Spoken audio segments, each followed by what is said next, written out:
یہ آڈیو مصنوعی ذہانت یعنی AI کے ذریعے تیار کی گئی ہے۔ اس میں تلفظ یا الفاظ کے انتخاب میں کچھ معمولی غلطیاں ہو سکتی ہیں۔ ہم آپ سے گزارش کرتے ہیں کہ ان خامیوں کو درگزر کریں اور کہانی کے جذبات پر توجہ دیں۔ رخصت ہوتی محبت سے ایک رخصتی۔ مدثر حسین۔ بہاولپور کی گلیاں مٹی اور گرد کی مہک سے بھری ہوئی تھیں، جو دوپہر کی گرم ہوا میں گھل کر ایک مانوس سی خوشبو بکھیر رہی تھی۔ نہال کو یہاں آئے ابھی چند ہفتے ہی ہوئے تھے، مگر شہر کی فضا میں ایک عجیب سی اپنائیت محسوس ہونے لگی تھی۔ اس کا یہاں مستقل بسنے کا کوئی ارادہ نہیں تھا۔ یونیورسٹی کے پہلے 3 سال اس نے صادق آباد میں گزارے، صرف ضرورت پڑنے پر اسلامیہ یونیورسٹی آتا جاتا رہا۔ مگر اب آخری سال میں سب کچھ بدل چکا تھا۔ اس کا سب سے قریبی دوست حذیفہ صادق آباد کو ہمیشہ کے لیے چھوڑ کر بہاولپور میں بسنے کا فیصلہ کر چکا تھا۔ نہال کے لیے یہ ایک موقع تھا، صرف اپنے بچپن کے دوست کے ساتھ رہنے کا نہیں، بلکہ یونیورسٹی کے آخری سال کو بھی بہتر انداز میں گزارنے کا۔ حذیفہ کا گھر، جہاں اب نہال بھی رہ رہا تھا، سادہ مگر آرام دہ تھا۔ دونوں دوست صبح سے سامان ترتیب دینے میں مصروف تھے، فرنیچر درست کرنا، ڈبے کھولنا اور گھر کو ایک جیتے جاگتے مسکن میں تبدیل کرنا۔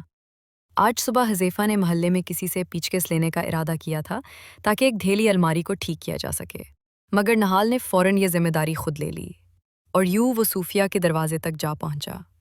اب حذیفہ کے کمرے میں ایک لکڑی کی الماری کو جگہ پر رکھتے ہوئے اس کا دھیان کام سے کہیں اور بھٹک رہا تھا۔ نہال نے الماری کا وزن سنبھالتے ہوئے اپنی انگلیاں اس کے کناروں پر مضبوطی سے جما لیں۔ کھڑکی سے آتی دھوپ نیم روشن کمرے میں لمبے سائے ڈال رہی تھی۔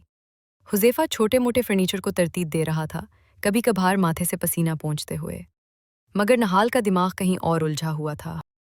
وہ صوفیہ کو بھلا نہیں پا رہا تھا، اس کی نظریں، اس کے لہجے کی تیزی اور وہ نرمی جو اس کے غصے میں بھی پوشیدہ تھی۔ وہ گہری سانس لے کر رہ گیا، خیالات بے ترتیب ہونے لگے۔ وہ اتنی بدتمیزی سے کیوں پیش آئی؟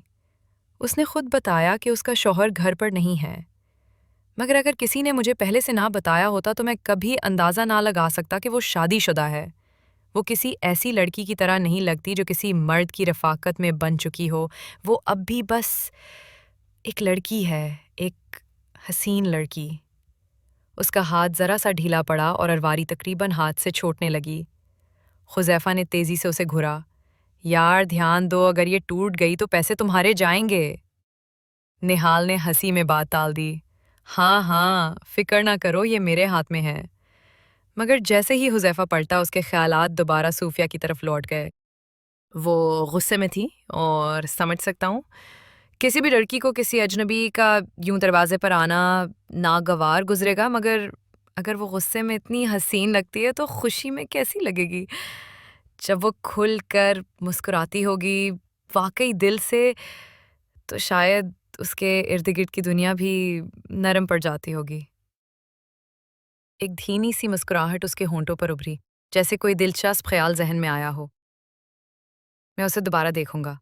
اس نے منع کیا ہے کہ میں واپس نہ آؤں، مگر وہ اوزار، وہ تو واپس کرنا ہی ہوگا، اور چاہے وہ کچھ بھی کہے اسے واپس لے جانے والا میں ہی ہوں گا۔ یہ میرا موقع ہے۔ فیصلہ ہو چکا تھا۔ Ours was broken, I was robbed. I will not face you now, I took the old Mudassir,